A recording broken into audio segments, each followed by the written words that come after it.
આજે જ્યારે આખું વિશ્વ આંતરરાષ્ટ્રીય મહિલા દિવસની ઉજવણી કરી રહ્યું છે, ત્યારે ગુજરાતના પાટનગર ગાંધીનગરમાં મહિલા શક્તિનો રોષ જોવા મળ્યો છે।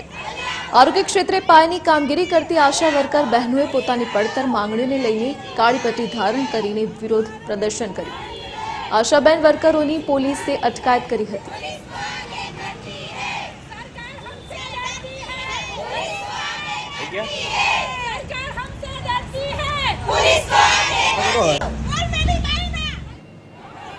પણ એકચ્યુઅલી નિયમની અંદર જે લઘુત્તમ વેતન બંધારણમાં છે એ આપવામાં ગુજરાત સરકાર કે મોદી સરકારને બિલકુલ રસ નથી। આ એસસી એસટી ઓબીસી ની ગરીબ મહિલાઓને ન્યાય આપવામાં રસ નથી। અમે વર્ષોથી રજૂઆત કરી રહ્યા છે અને અમારી એક જ માંગણી છે કે તમે કમરતોડ કામ કરાવો છો, ટાર્ગેટ ઉપર ટાર્ગેટો આપો છો તો આ ગરીબ બહેનોને મોંઘવારીમાં પરવડે, બાળકોને સારું શિક્ષણ આપી શકે, એમની તબિયત એ લોકો સાચવી શકે, એના માટે એમને લઘુત્તમ વેતન આપો। 180 દિવસની મેટર્નિટી લીવ માંગી છે, કઈ મોટી વાત છે? વૃદ્ધાવસ્થામાં પેન્શન માંગ્યું છે, કઈ મોટી વાત છે? આ બહેનો આકસ્મિક કે કુદરતી મૃત્યુ પામે તો 10 લાખનો જીવન વીમો એમના પરિવારને મદદરૂપ થાય એ માટે માંગણી કરેલી છે।